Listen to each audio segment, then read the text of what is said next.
Kalian tahu nggak, Jakarta International Stadium itu dibangun pada era Jokowi Ahok. Anies cuma ngelanjutin, dia itu cuma gunting pita doang. Begitulah kata para buzzer bayaran yang suka mengklaim dan suka mengaku-ngaku hasil kinerja orang lain. Memang, pembangunan stadion bertaraf internasional itu sudah direncanakan era gubernur-gubernur sebelum Anies Baswedan. Namun kita harus fair bahwa Anies Baswedan lah yang berhasil mengeksekusinya. Kalau kita flashback saat masa kampanye Pilgub DKI Jakarta dulu, Jokowi Ahok pernah berjanji akan membangun sebuah stadion bertaraf internasional yang sekaligus juga akan dijadikan base camp Persija dan The Jack. Lalu pertanyaannya, apakah mereka berhasil merealisasikan janji mereka?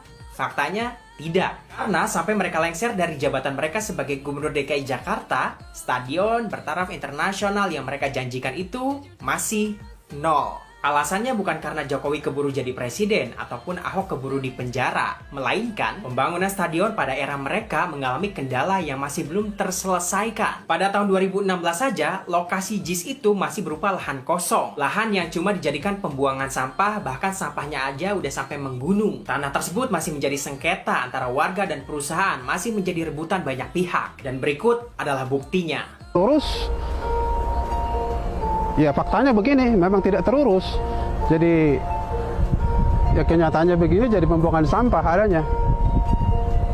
Ini sampah udah menggulung lebih tinggi dari rumah loh itu. Sampah-sampahnya itu. Itu rumah bertingkat di situ udah nggak kelihatan. Jadi lebih tinggi sampah sekarang daripada rumah.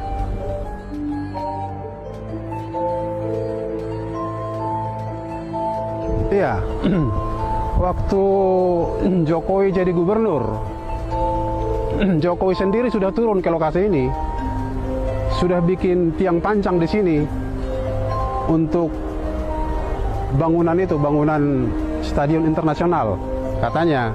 Cuman waktu itu ya melalui koran, melalui Sentana, melalui surat, saya minta kepada Jokowi jangan dilanjutkan pembangunan sebelum urusan warga selesai. Jadi saya ngomong sama Jokowi, jangan dilanjutkan sebelum urusan warga, kerugian warga diselesaikan. Sampai sekarang ya begini jadinya.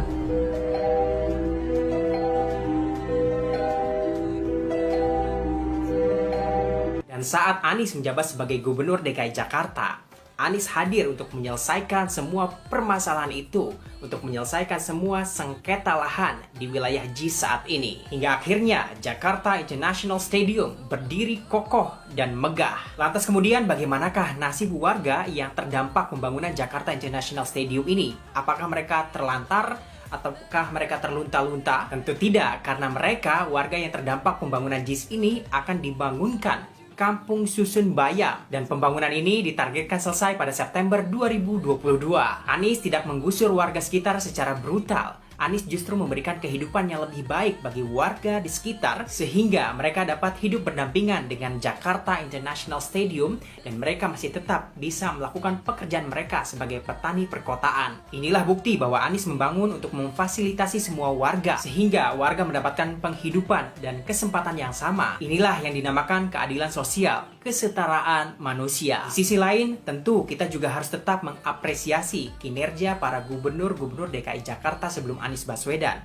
Mereka juga memiliki andil dalam hal ini. Namun kita harus fair dalam melihat kenyataan. Jangan semua yang buruk-buruk itu dikatakan sebagai kinerja Anies. Giliran yang bagus-bagus itu diklaim ataupun diakui sebagai kinerjanya gubernur sebelum Anies. Itu nggak fair namanya. Justru kalian harusnya malu suka mengakui ataupun mengklaim hasil kinerja orang lain.